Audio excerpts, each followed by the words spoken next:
بسم اللہ الرحمن الرحیم۔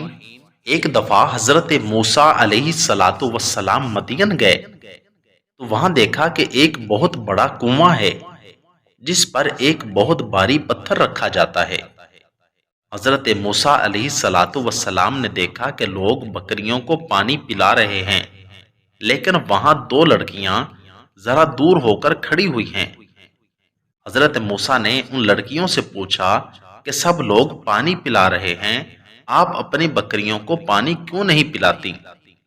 وہ کہنے لگیں کہ جب تک یہ لوگ اپنی بکریوں کو پانی پلا کر نہیں چلے جاتے تب تک ہم نہیں پلا سکتی۔ حضرت موسیٰ سمجھ گئے کہ یہاں بھی گڑبڑ ہے اور کوئی عدل و انصاف نہیں ہے۔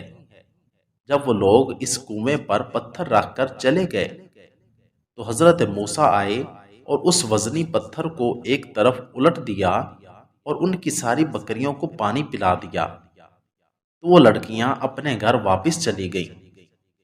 حضرت موسیٰ اب وہاں پر اکیلے کھڑے ہوئے ہیں، نہ اپنا گھر ہے اور نہ ہی کوئی در۔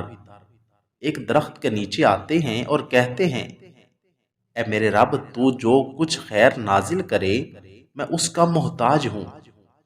اللہ تعالیٰ نے ان کی دعا کو قبول فرمایا اور ایسا قبول فرمایا کہ آپ حیران رہ جائیں گے کہ اللہ تعالیٰ نے گھر کا بھی انتظام فرما دیا اور گھر والی کا بھی۔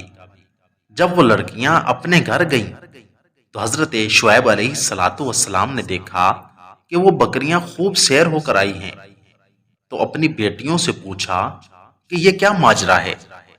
پہلے تو کبھی ایسے سیر ہو کر نہیں آئیں، آج یہ سب کیا ہے اور کیسے ہے؟ تو ان لڑکیوں نے بتایا کہ ہم نے ایک ایسے آدمی کو دیکھا ہے جو بڑی طاقت والا اور بہت بڑا امین ہے۔ حضرت شعیب علیہ السلام نے فرمایا کہ اسے بلاؤ اور میرے پاس لے کر آؤ۔ چنانچہ ان میں سے ایک لڑکی آئی اور حضرت موسیٰ علیہ السلام سے کہنے لگی کہ میرے ابو جی آپ کو بلا رہے ہیں۔ حضرت موسیٰ اس لڑکی کے ساتھ چلے گئے۔ حضرت موسیٰ نے اس لڑکی سے کہا کہ میں اس راستے کو نہیں جانتا، لیکن اگر تو میرے آگے چلے تو ممکن ہے کہ تیرے قدموں پر میری نظر پڑ جائے، جو کہ میں اسے پسند نہیں کرتا۔ تم میرے پیچھے چلو اور میں آگے چلتا ہوں، اگر میں غلط راستے کی طرف جانے لگوں تو مجھے بتا دینا۔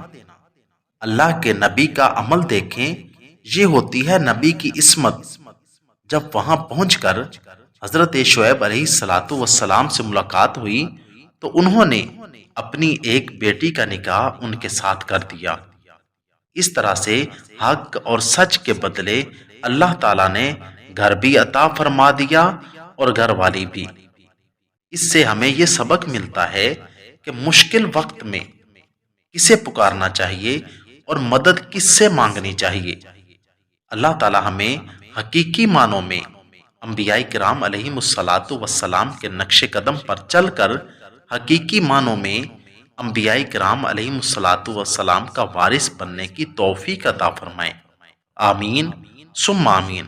اگر آپ کو میری یہ ویڈیو اچھی لگی ہو تو ویڈیو کو لائک، چینل کو سبسکرائب اور ساتھ دیے گئے بیل آئیکن کے بٹن کو ضرور دبا دیں تاکہ ہماری آنے والی ہر ویڈیو آسانی کے ساتھ سب سے پہلے آپ تک پہنچ سکے۔ شکریہ، والسلام۔